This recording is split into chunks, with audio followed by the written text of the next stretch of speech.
Thank you, everyone, as you take your seats. It's only fitting to begin today with music. So we welcome Noam Sender and Marcy Yellen as they sing to us about angels.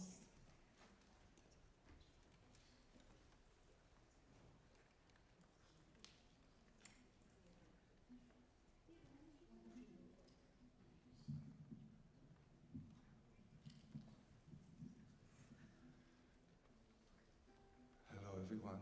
My name is Noam Sender, and I was a spiritual friend of Michele. And we're going to sing this song, B'Shem Hashem, about the angels, where Michele is with now. And you can join us. We'll sing with words and without words.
We are gathered here today to honor and express our love for Michele Tamaren. May her memory be a blessing. We gather to comfort her family here in the front row. Family so dear to her. Especially husband David, son Scotty, Cindy, dear friend Ruth. and David's family as well. We gather as friends, and I see many of her friends here, to comfort one another. In the words of Ecclesiastes, a season is set for everything, a time for every experience under heaven, a time for dancing, and a time for wailing, a time for birthing, and a time for dying, a time for speaking, and a time for silence, a time for seeking, and a time for losing. We honor Michele by chanting Psalm 121, A9, linking her life with the tradition of the people Israel and the eternity of God. In the final line of the psalm, we link our prayer for Michele. May God guard her on her journey to the next world, as God guarded her when she entered this world.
Thank you to the signing for some of our songs today by our dear friend Mimi Nelson Oliver.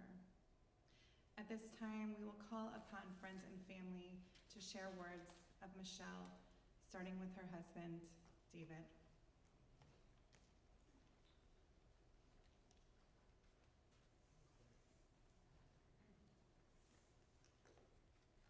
Thank you all for attending to honor our blessed Michele, my Bashert. This task is the hardest experience I have ever faced. And in fact, I prayed to God that I predecease my lovely wife, but it didn't happen. I know I can't do justice to what it means and meant to have had the honor and privilege of enjoying and loving my beautiful wife for 56 years. However, I will try to explain briefly what it meant. My relationship with Michele can be summarized by one word: love. Love of people, love of laughter, love of words and learning, and most importantly, love of life. Michele dearly loved her friends, family, and people in general. She cared for her only son from conception to adulthood, helping him with his school studies, helping him prepare for his wedding, buying a house, and most significantly, helping him when he experienced a near-death experience a few years ago after a ruptured appendix, which nearly killed him. She also tirelessly assisted her parents and uncle when they became extremely sick, never for financial gain, but because she had an intense, almost angelic sense of right and wrong. She carried this heavenly sense to her relationship with all of her friends and me, whom she enjoyed immensely. I would frequently hear her speak to her friends on the phone with such love, adoration, and nurturing. I know everyone whom she met loved her. I'm reminded of an unusual experience of coming home one day and listening to a message on Michele's phone. Michele was away for a conference in Florida and staying at a hotel. The gist of the message from an Ahmed, he was a hotel concierge, was that he loved meeting Michele, a stranger, at the hotel she was staying, and wanted to get to know her, and in fact, to take her to meet his parents in Egypt. Go figure it. So I learned Egyptian, by the way, and I'm pretty fluent in it, actually. I spoke to Michele afterwards, and she laughed heartedly at the message and assured me she had given Ahmed, and that's how it's pronounced. As I said, I'm not fluent. She said, I'm not a linguist, but I'm a linguini.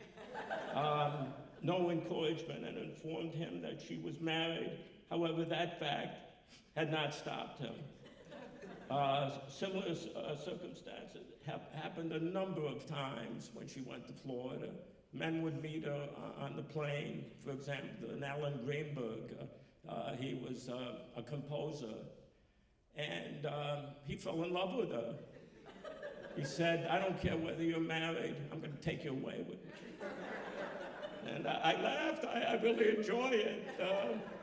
I was a schlepper in high school, and to get somebody of Michele's quality was totally unexpected.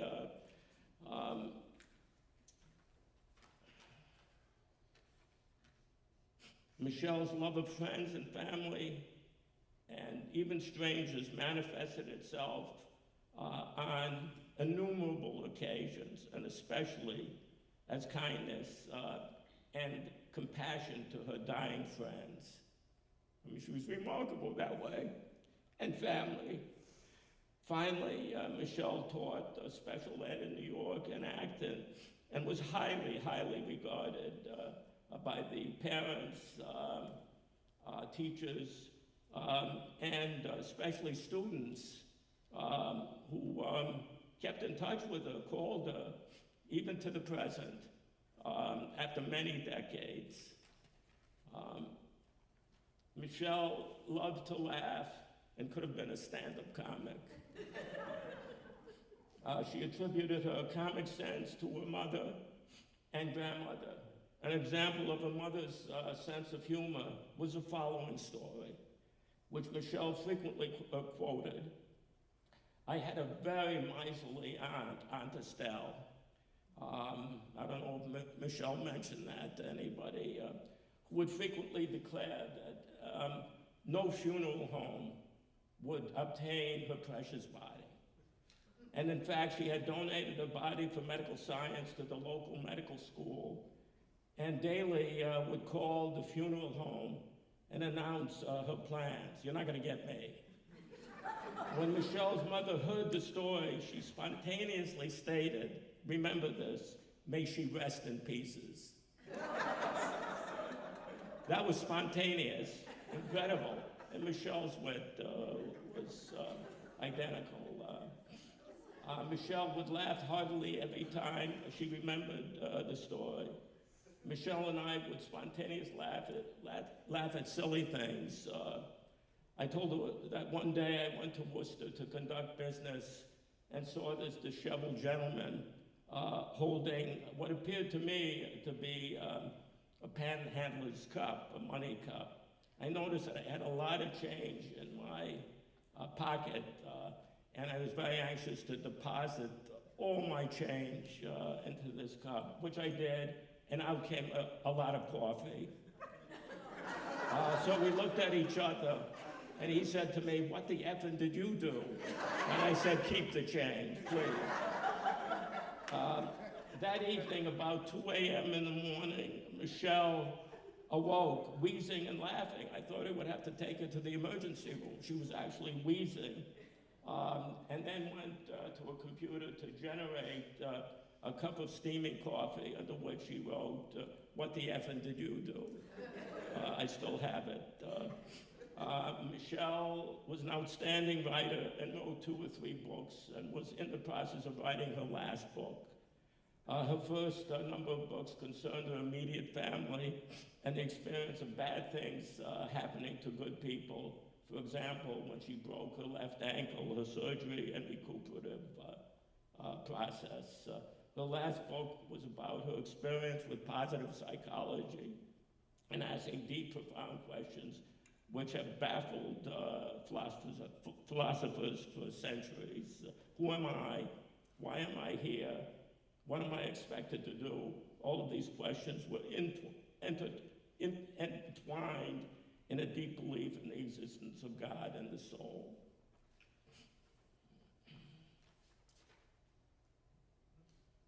She read vigorously a number of books.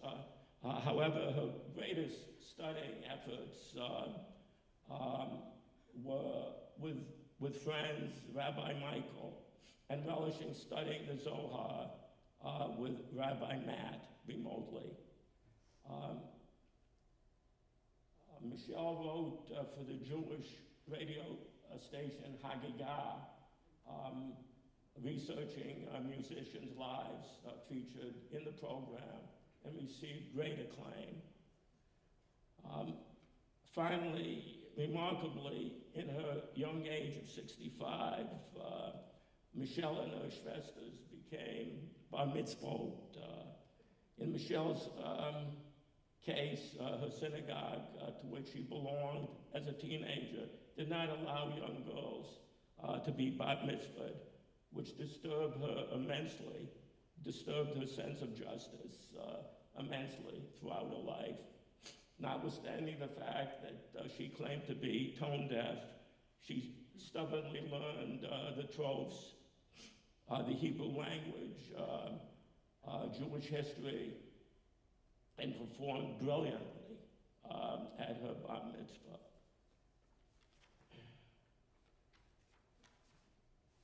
Michelle had a profound love of life and was determined to get the maximum out of her life for her sake and her friends and family. To my dismay and her brother's dismay, she undertook boxing with gusto and flying in a hot air balloon, which almost killed me. She loved to travel, to experience life and people from other cultures who loved her. We went to Greece, Europe, and the Caribbean islands. I recall when we got off of the boat on a Greek island called Hydra, she was overwhelmed by the cliffs and sat in awe, not being able to write in her diary, which she called Nookie. I don't know where she got that name. A number of times during Michelle's illness, She would say she categorically did not want to be pitied, but remembered for the infinitely loving spirit she was. I will deeply cherish you, Miss, my precious angel, and feel blessed and honored to have had her in my life, and know there never will be anyone like her. God bless and keep and cherish Michele as I have. I am confident we will ultimately reunite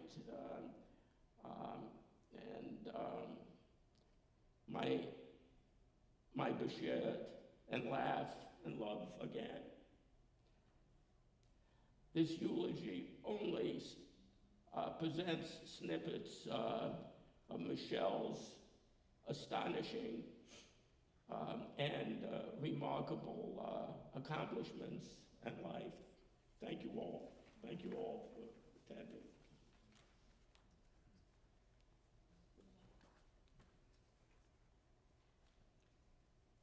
Thank you so much, David. Next, dear friend Jane Corrins.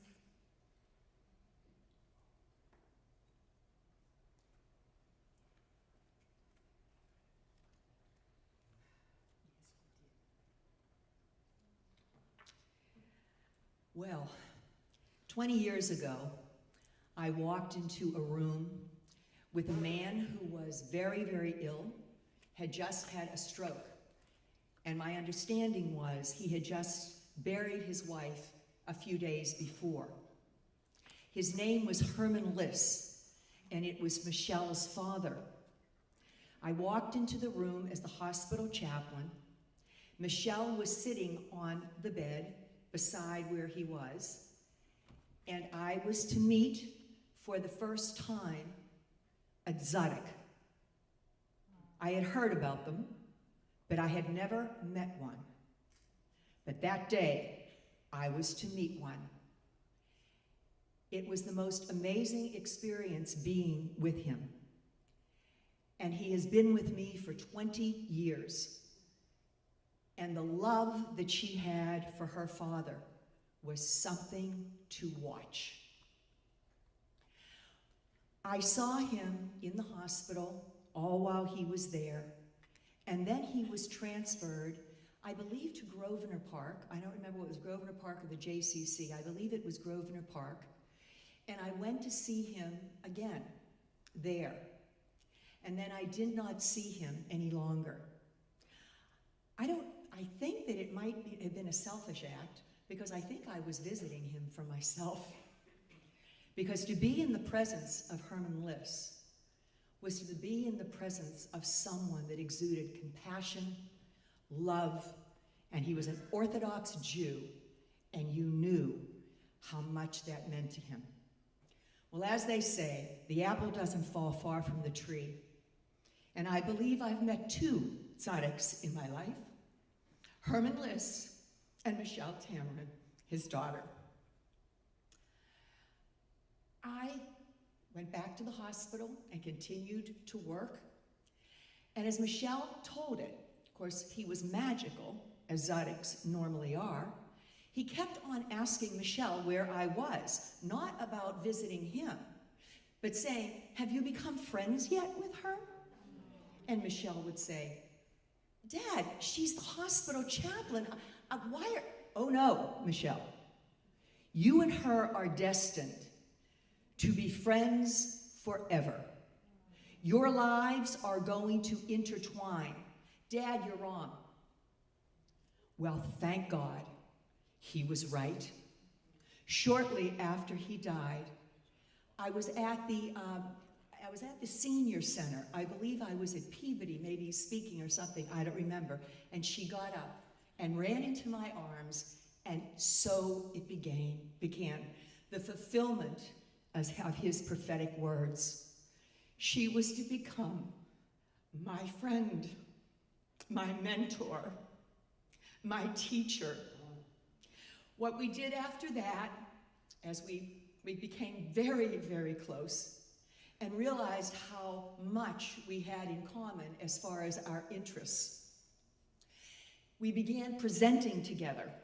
I think Michele might be the only Jewish presenter of mysticism for the Archdiocese of Boston in the Jesuit monastery with me for Catholic chaplains. We presented in Lowell together as a matter of fact, the University of Mass in Lowell. Unfortunately, I'll never forget that night. We were going to speak to the student body about spirituality. Well, unfortunately, I had Michele's weakness, and she would be the first one to admit it. She had no sense of direction. Unfortunately, I had no sense of direction, and we didn't have those machines we have today, the technology to get us there. Pouring down rain. I mean, it was absolutely horrific, but just good memories of our time together. But most importantly, I remember our time of just walking.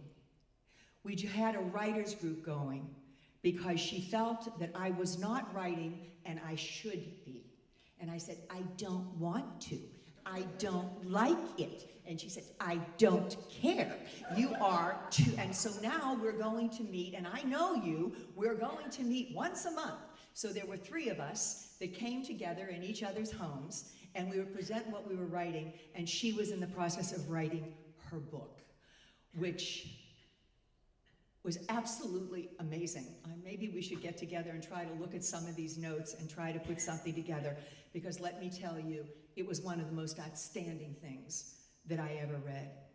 The book that she was working on at that time, her metaphor was a tree of life. And it was really, she was into positive psychology. And she really was filled with a mission and the desire to bring out who you were. I don't want to get ahead of myself, but I just wanted to tell you how we came together and how blessed I was that 20 years ago, I walked into that room, because the truth of the matter is it was pure gift to me. And I think that maybe God knew I needed both of them so very much in my life. When I was thinking about what to say about Michele, the problem is what not to say about Michele. But I thought of 3 things, and the first thing that I thought of, which we had talked a lot about, joy, exuding joy. And everybody around Michele knew that she was very funny, a lot of fun. As a matter of fact, I put on the song that we were all dancing to one day when I was attending one of her wonderful classes. And of course, I wouldn't get in fast enough, because the minute they found out that she was presenting, all of a sudden it was all filled up. And she said, that's all right, Jane, come, I'll let you in. I'd say, okay, because I never got in time. But one of the things that I wanted to bring out was joy. And her and I talked a lot about Sister Wendy. She loved Sister Wendy, and if many of you might be familiar with this nun who was in the cloister, who actually did a series on BBC about art. And in her exit interview going back into the cloister, she was interviewed by Bill Moyers. And it's something that I have watched over and over again, and I have her little book. And she began discussing suffering. And she used Goya. She used Goya as an example of an artist that depicts in his masterpieces the meaning of joy. Goya, to quote Sister Wendy, Goya intuited about what it means to live in this world and have to cope with suffering. But he is not overwhelmed by it. He sets an image which in itself means he's confronted and conquered it. So you don't just go in to be swept away by sorrow. You're going to be swept by sorrow into something. I've always felt the deepest thing is joy. And a sorrow that doesn't take you into joy is a sorrow you haven't fully experienced. And by joy, I don't mean pleasure or laughter or cheerfulness. I mean something very deep and very serious. And when I talked about this a lot with Michele. What is Sister Wendy talking about? She's actually talking about something that Michele taught us. And that is how to not be overwhelmed by the challenges that come into our life, the sorrows that we face in our life. What Sister Wendy was describing is facing what you face, but being transformed more into who you are through that experience. The first time I saw this in action with her, and David mentioned it, was when she broke her ankle. Once again, she was in my hospital, and I was there in the emergency room when she came in. This active, wonderful human being finds out that it's an awful break. And she now has to actually move out of her place, and David and her rented a one-floor place in Glover Landing, and she was told, you cannot walk, put any weight on that ankle for 3 months, or you might not walk again. It's the first time I saw the transformation of joy by Michele. I went to talk to her, and she said, now I'm wondering what I can do. And I'm going, place doesn't look too big. I really don't know what you're going to do. She befriended a tree outside. She named the tree Eartha. And every day she would sit and she would stare at the beauty of that tree as it changed in those 3 months. She then was to write an article for an international spiritual directors magazine called Presence. And they published it so that she blessed so many others, explaining transformation during a time of doing nothing. She wasted not 1 minute. The second time I saw her transform sorrow into joy was when she had her stroke. She taught me so much. And when I saw her diminished in so many ways and so unable to do what she was able to do before, I looked at my teacher and my friend and my partner, and I said to her, you have taught me more than you have ever taught me before, seeing how you are doing this. I will never forget it. Fills me with courage that we will be able to face anything because our Michele did and showed us the way. The second thing that I think of when I think of Michele is an awakener. She awakes people because she is awake, fully conscious.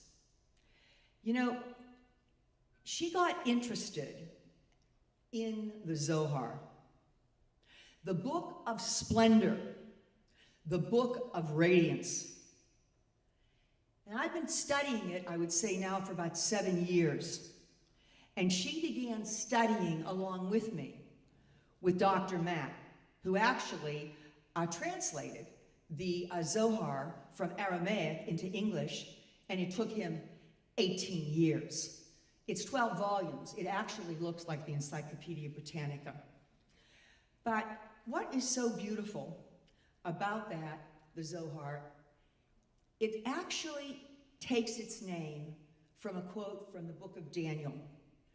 And the sages of truth shall shine like the splendor of the sky, and those who guide the many to righteousness like the stars forever and ever.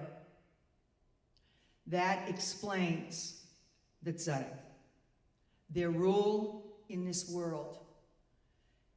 She was overwhelmed with love and the drive that out of her journey, her connection with what she believed in, to wake us up.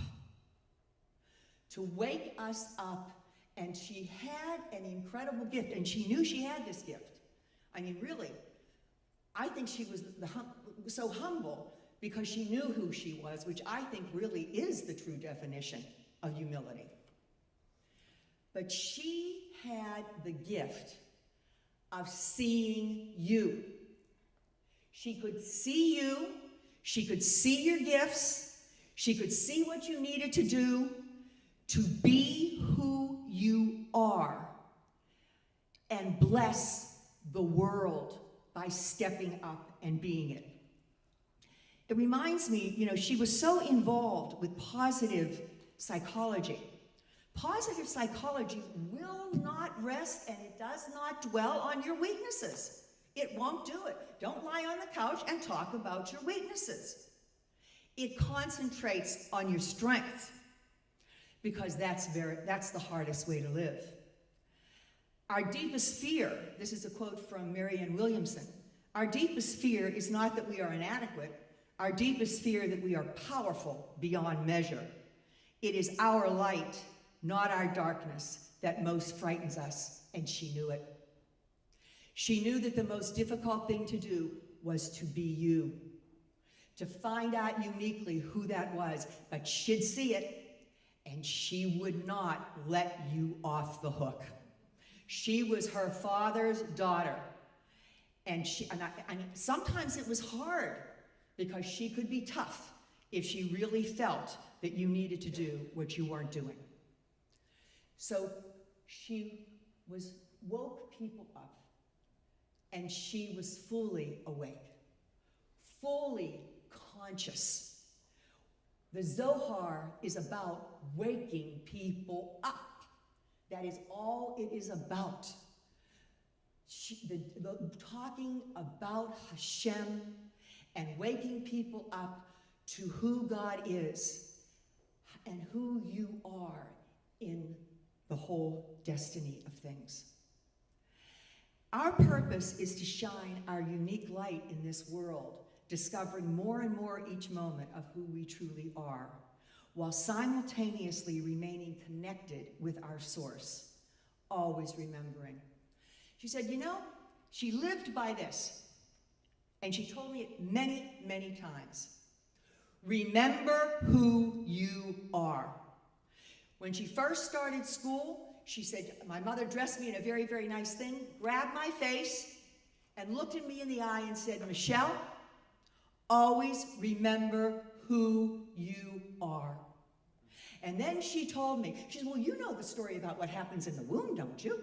And I said, no, I don't. And I don't know where this legend came from. But she said, you know who you are.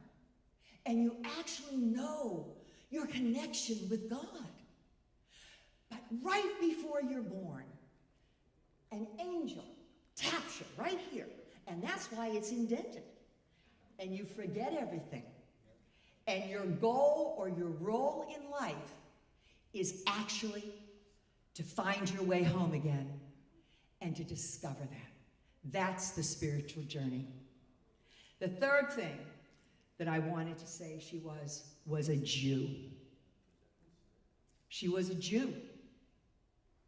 A Jew in every sense of the word. She was so ecumenical. I mean, we'd be walking down the road, she'd be talking about Jesus, I'd be talking about Hasidic masters. People would go, what the heck is going on here? She loved Islam. She loved all the different religions. She loved Buddhism. She really was able to be so ecumenical in her love and understanding it, but she was always grounded in her Judaism. That was her anchor in life. That was what got her through her ankle, through Scott's sickness, through Barry's death, from all of the challenges in life, was her connection as a Jew in what she believed in. She was so excited about getting a tallis, so excited about, she says, I'm going to wrap tefillin. I'm going to put them on. I'm going to figure out how to do it. So I looked up a little bit because she had talked a lot about it, but I thought, what is a Jew? Now, everybody has their story, regardless of what culture or what religion you're in. But I think that there's two things that really describe what a Jew is. One is when you wrap tefillin, and you get to the part where you're wrapping the hand, and it says, I will betroth you to me forever. I will betroth you in righteousness, in justice, in kindness and compassion. I will betroth you to me with faithfulness, and you will know God. That is pretty serious stuff, and she took it seriously. She was so excited about being a bat mitzvah, a daughter of the covenant, and wrapping tefillin and wearing it. But I also thought there was another part that explains what it is to be a Jew. For you are a people sacred to the Lord your God, who has chosen you from all the nations of the earth to be a people peculiarly his own. Keeping my covenant, you are a kingdom of priests, a holy nation. For what purpose are you priests? What is a priest? He doesn't signal out different people. He says, all of you as a nation are priests. What are you supposed to be doing? To be channels of God's compassion, wisdom, mercy, unity, empathy, and forgiveness. Living up to your full potential and enabling the continuous flow of God's love in this world. Always, always remembering who you are. Michele, I'm going to miss you forever. But thank you for showing us the true meaning of joy, awakening so many, and being a true bat mitzvah.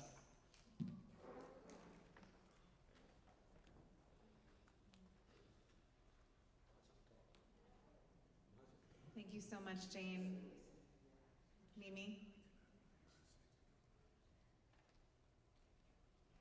Dear friend Mimi Nelson Oliver.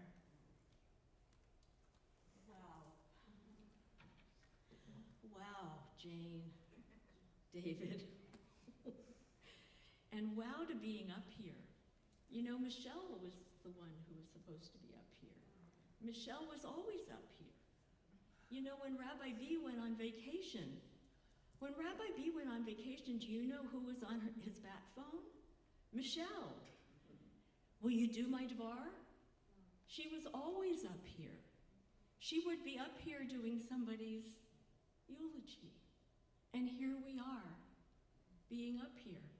And I don't know that I could really do this without having known her.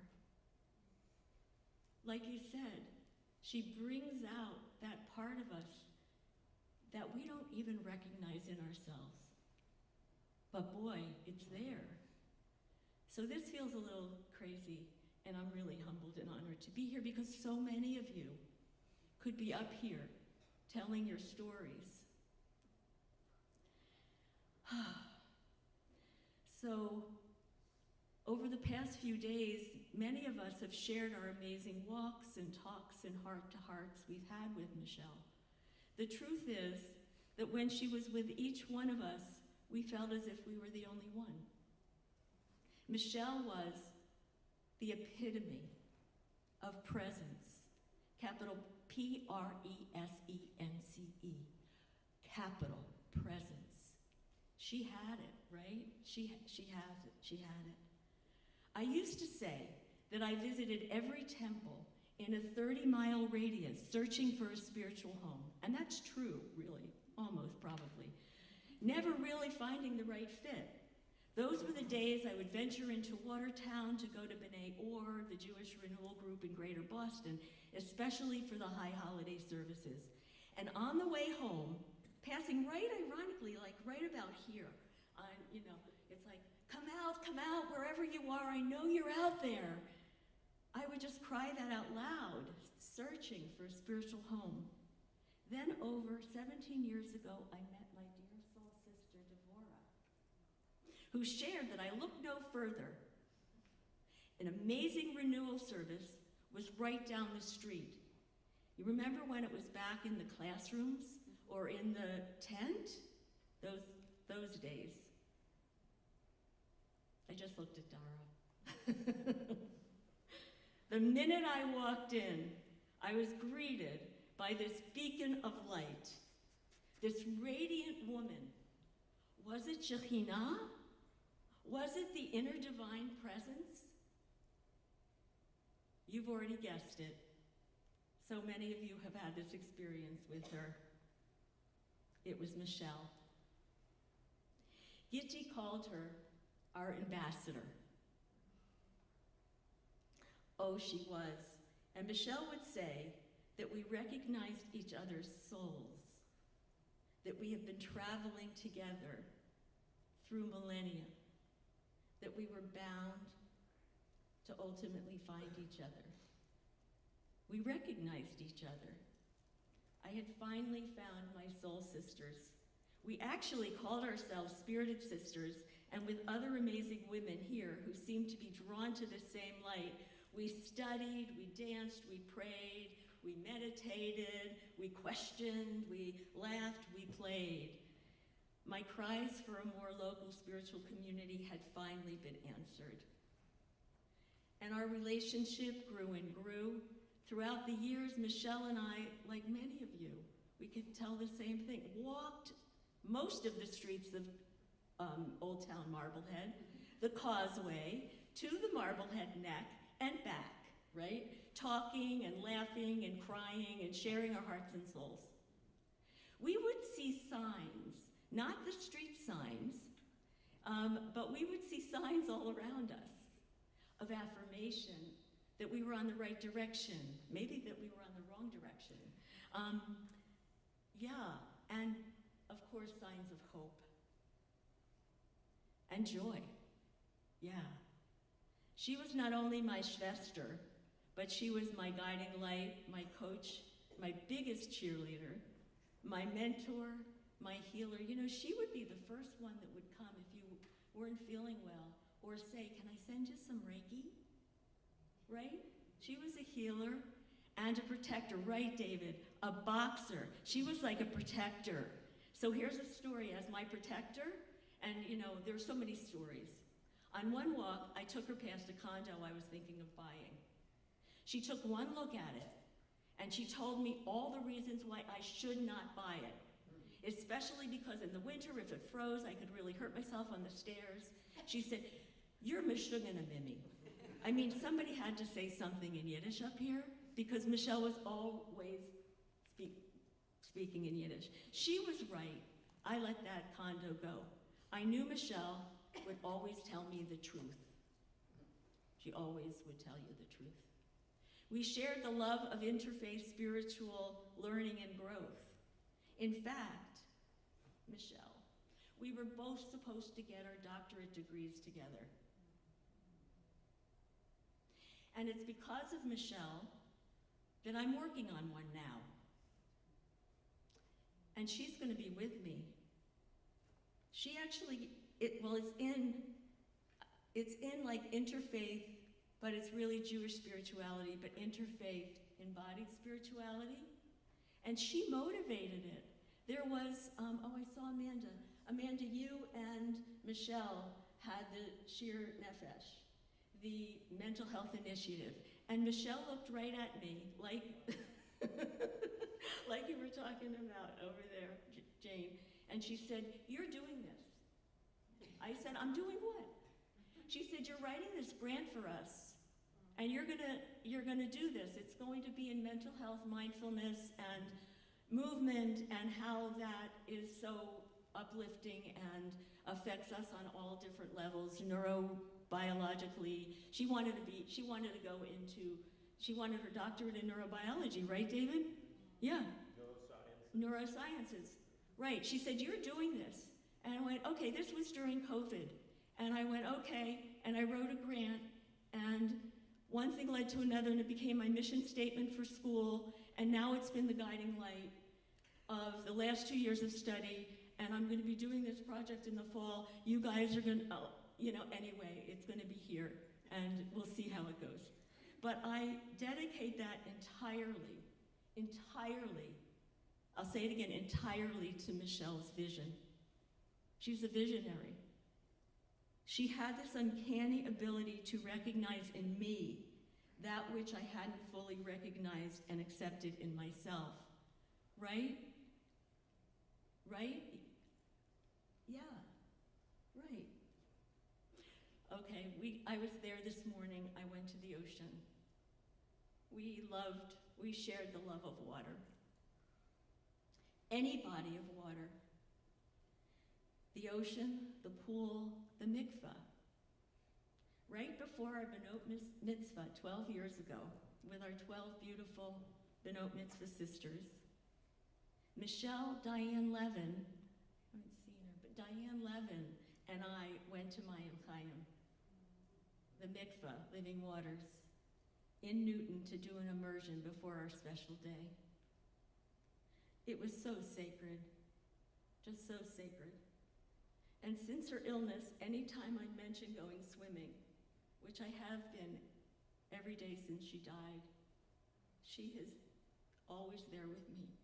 But I'd mention it going to visit her, and she'd perk up, and she'd smile, and she'd ask me to tell her all about it. So now when I'm swimming in the harbor, she's right there with me. She's right there beside me.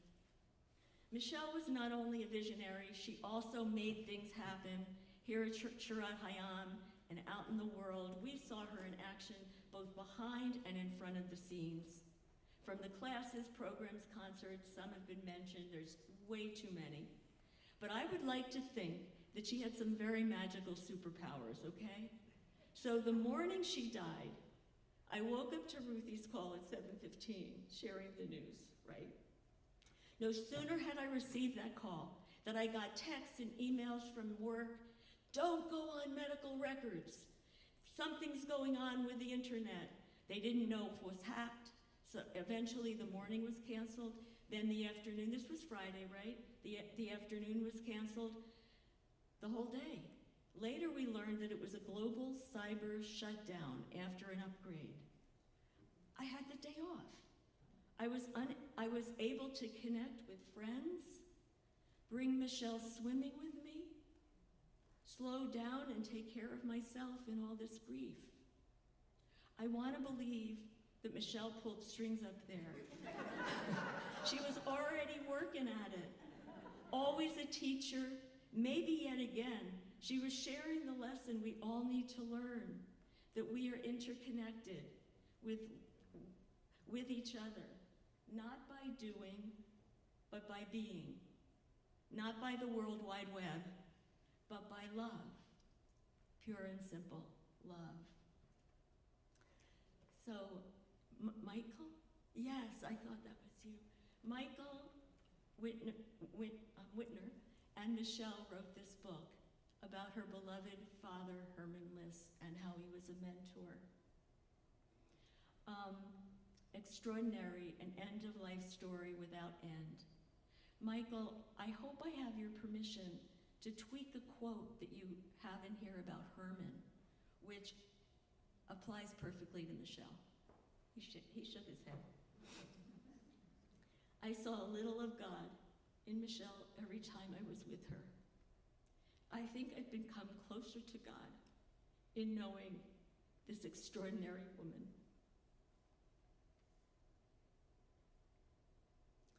In closing, or almost in closing, Michele had a love affair with the angels In fact, she once taught a class on it, at the JCC. And her favorite chant was B'Shem Hashem. She absolutely loved it. Thank you, Marcy and Noam. And that calls in the archangels. Michele had the loving kindness of Michael on the right. Michaela, that's her Hebrew name. She had the strength, protection, power of Gabriel on the left. She had the vision and the light of Uriel in front of us. She had the healing power of Raphael in back of us. Michele embodied each one of these qualities and is right up there with Shekhinat El, strengthening the divine presence in all our lives, in the world. May her memory be blessings of love forevermore. Michaela, Chaya, Bat Chaim, Tzvi, Vibatya, Bela. Your life, too, was extraordinary, an end-of-life story without end. Toda, Michele. That was her license plate. Do you remember that in the Toad? It was spelled not T-O-D-A-A-H, like the Hebrew transliteration. It was spelled Toad, T-O-A-D-A-H. And David can attest, she has a whole collection of frogs. Thank you, Michele. It's on my license plate. It's your license plate now. Toda. You too are a good neshama.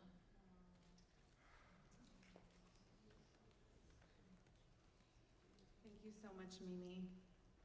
Ruth? Dear friend. What was I thinking to myself? Ruth Estridge.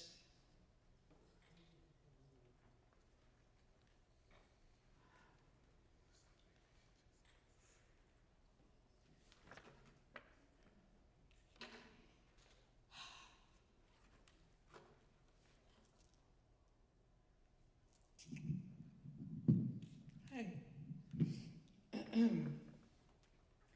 I met Michele 6 years ago when I moved back to Marblehead after decades of living other places.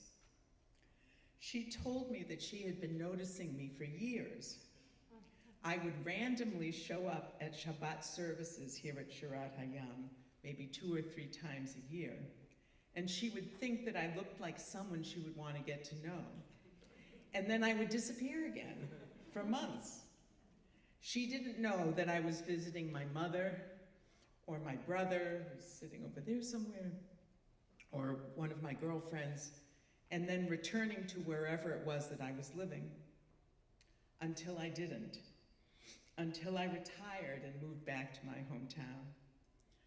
We were instantly best friends.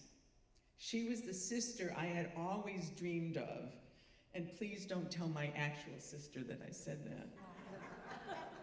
Did you hear me, Mark? Do not tell our sister that I said that. And I was hers. We were inseparable, and we spoke every day. I was editing her 3rd book for her, and she was editing my 2nd. We lived on 2 ends of the same street, and we were like teenagers, walking back and forth to each other's homes, integrating each other in our lives.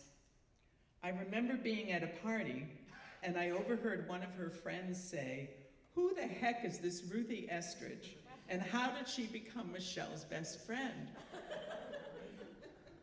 If the person is in here who said that, I'd love that. That was a good question. It was beshert. It was meant to be. We talked about almost everything, and we agreed about almost everything, until she called me one day and told me that she had just spoken to her mother, who said that I was going to become the next president of Shirat Hayam. No, I'm not, I told her. I had no interest in becoming the president, none. But how do you argue with your best friend's dead mother? But I did start to question my choice in best friends. Until the day I was asked to become the president of Shirat Hayam, after which I added personal fortune teller to the long list of Michelle's capabilities. We took care of each other like devoted sisters. I had to quarantine when COVID showed up, and she would shop for me every week and send the groceries up in the elevator to my condo. I would cook for her and David when she had her 2 cataract surgeries and when she was traveling. And when her son Scotty was hospitalized and she and David started staying in Fitchburg to take care of him when Cindy, Scotty's wife, was teaching, I took over visiting her brother at his nursing home in Beverly. I had never met him, but we too fell in love instantly. In fact, he thought I was the sister he had never had and always wanted. I was flashy, I was colorful, I wore a lot of jewelry. In fact, the last eulogy that I gave was at his funeral. And then one day, after a Shirat Hayam Zoom meeting, Michele came over for us to debrief. And laden down with all of my Tupperware containers from the dinners I had made for her and David, she decided at the last minute not to walk over, but to drive, as she wanted to return all of my containers. It was the last time she ever drove. Minutes later, she was sitting in my living room and I was telling her a story, and she looked to be nodding off. I had never seen her do that. "Are you okay?" I asked. She assured me that she was, but seconds later she slid out of the chair and onto the floor where she started to flail. I could see that the left side of her body wasn't moving. I jumped up and tried to lift her. She couldn't speak, but she turned her head and she glared at me. She didn't utter a word, but clearly communicated, "I know you have back issues and don't you dare try to pick me up." So I didn't, and I called 911. The EMTs were there in minutes, and I calmly told them everything I knew about her health conditions and her medications. One of them asked me my relationship to Michele. I said I was her sister. This guy looked at me and then looked at Michele, clearly questioning the truth of my declaration. Michele turned her head and gave him that same hairy eyeball and firmly nodded to him. I was not questioned again. But what I did question for a long time was whether I did the right thing by acting so quickly and increasing the odds of her survival. The last 3 years have been very different from the first 3 years of our love affair. I have had a front row seat to her losses, to the gradual leaving of so many of her skills and pleasures, many of which you've just heard about: swimming, walking, boxing, traveling, reading, writing, celebrating Shabbat here at Shirat Hayam, and teaching. Remember when she first started staying at Brudnick and she led weekly Shabbat schmoozes? Remember that? Or a year ago when she came here to a Shabbat service and did the Nash and Drash with everybody here. Little by little, all of those things fell away. But what I want to tell you is that she never complained, she never wished for more, she never second-guessed her faith or her fate or her path forward. She always greeted me with the biggest smile. She stopped remembering my name, but she was always delighted to see me. Until as recently as a week and a half ago, she was witty and clever and joyful. She would tell me that she loved the view from her room at Care 1 in Peabody. I would look out that window and see nothing but the Liberty Tree Mall and wonder what wonders she was imagining. She refused to be limited by her body or by her brain. She joked that since the stroke, every day was Shabbat. No matter what day it was, when I would go to leave, she would call out, "Shabbat Shalom." I don't know how many times I asked her if she was unhappy. The answer was always no, always. Before the stroke, her contributions to us all were rooted in her wisdom, her energy, and in her unique combination of intelligence and passion. After the stroke, her gifts were so different, yet no less inspiring. Her equanimity, her unending positive attitude, her gratefulness, her patience, her appreciation for everything that she still had, totally unmarked by any sadness for what was no longer available, was remarkable. We all know that she was wildly engaging and motivational before her stroke. I now say that what I want every one of you to know was that she is even more magnificent and has been since it. It was so easy for me to be sad. It was so easy for me to mourn the Michele that we had lost. I would weekly leave her and sit in my car and cry. And many of you in this room, I used to ask to come with me because it was so hard for me each week to do this. Yet in truly losing her on Friday, Shabbat Shalom, Michele, I can now see that what she saw all along, she was not comparing her present life to her pre-stroke existence. She was truly, truly living all that she had long studied. She was appreciating everything that she was experiencing, the new people she was meeting, the slow pace of her days, whatever the heck the view was outside her window, wherever she was, the imaginations that her mind created, the blessings of another day, the unending love of her David. I hope that we can all be inspired by and emulate the teachings that she so quietly and courageously lived for the past 3 years. Each of us are more for having known her. May we all continue to carry her in our hearts. May we ever and always aspire to honor the gift that we each received from sharing part of our path with our beloved Michele.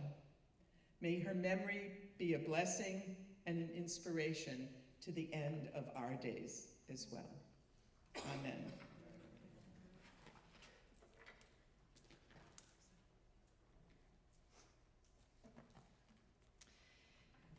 Usually at this point I say some words, but many, many words have been said, so many stories, and I want to leave you with a challenge. Keep sharing your stories.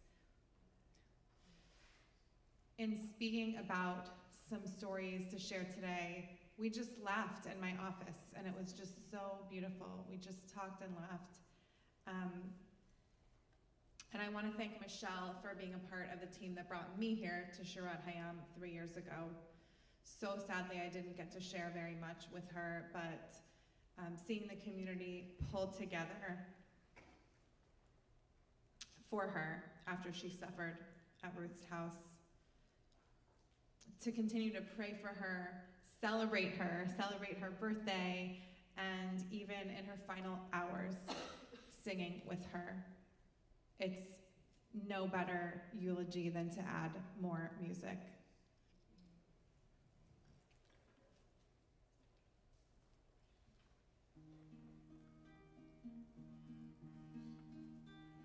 You're a gift, you're a blessing, and your history in song. We are hope, and we are healing. We are learning to be strong. We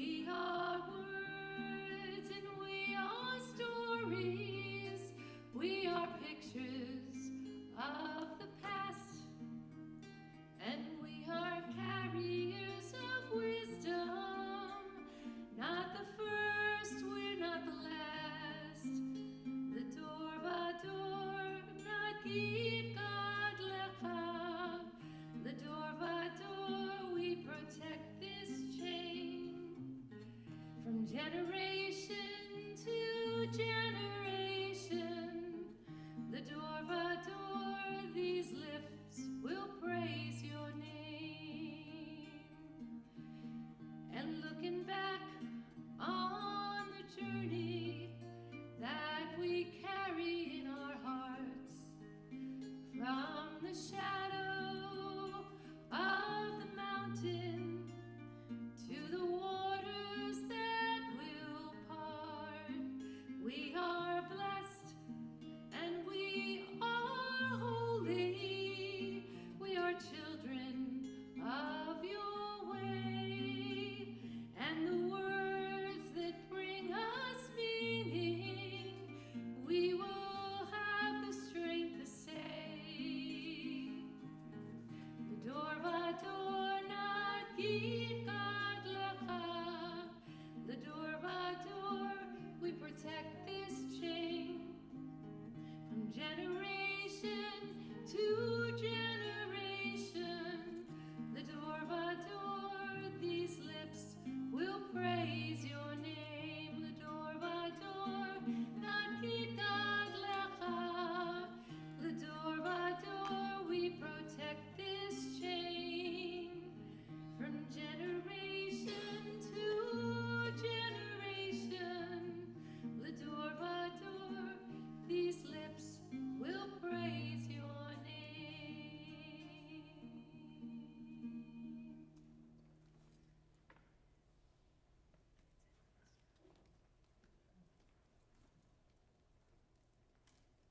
Thank you, Marcy and Mimi.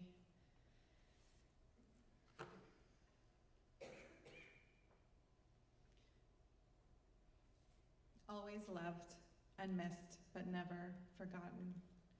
We all will now rise for the traditional memorial prayer, El Malay Rachamim.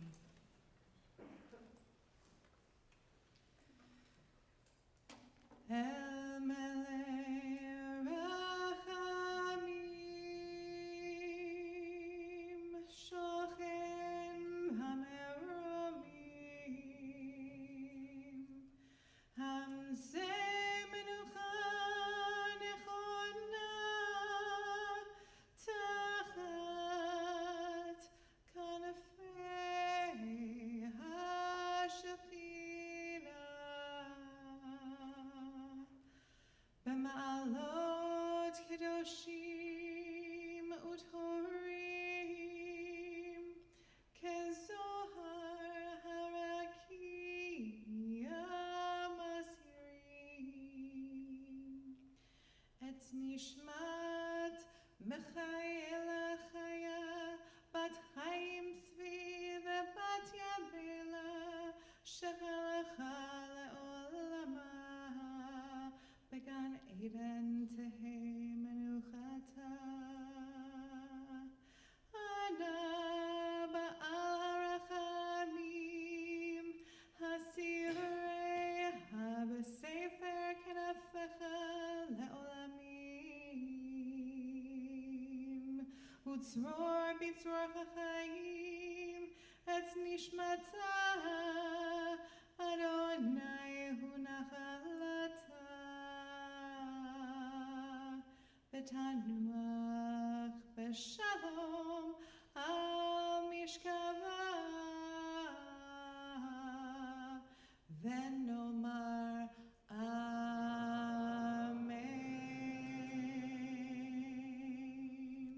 El Malay Rachamim, exalted, compassionate God, grant infinite rest in your sheltering presence among the holy and the pure. To Michaela Chaya Bat Chaim Tzvi Bebatya Bela, Michele Tamaren, who has gone to her eternal home. Merciful One, we ask that our loved one find perfect peace in your eternal embrace. May her soul be bound up in the bond of life. May she rest in peace. Let us all say, Amen. You can be seated. Following the conclusion of the service, interment will be at Pride of Lynn Cemetery, and a meal of condolence will follow services from 4 to 7 at the landing. Shiva Minyan will be at 6 p.m. tonight. Shiva will also be observed at the home of Ruth Estridge on Tuesday and Wednesday from 4 to 7 with Minyan at 6 p.m. And I want to thank especially David and all of you for establishing a new fund to Michele, to remember Michele, her memory, so that we can celebrate her love for music and her love for Shirat Hayam with the Michele Tamaren Artists in Residence Fund at Shirat Hayam. Really amazing. Thank you all. Please, Almighty God of the living and the dead, send comfort to us who grieve. Help us focus on triumph and joy in Michele's life. Help us meet grief with courage. Help us to treasure her, what is now ours, because she has lived.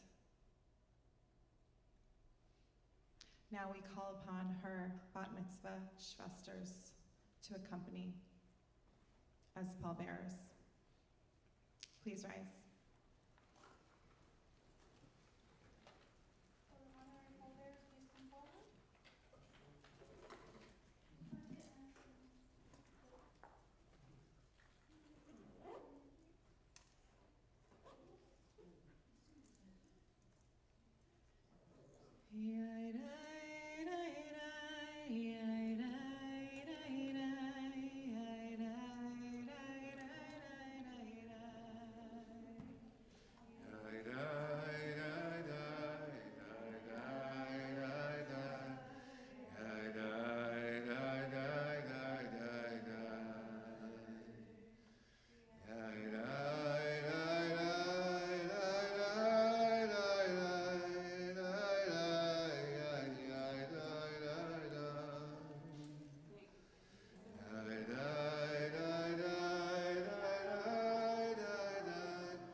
Ishvat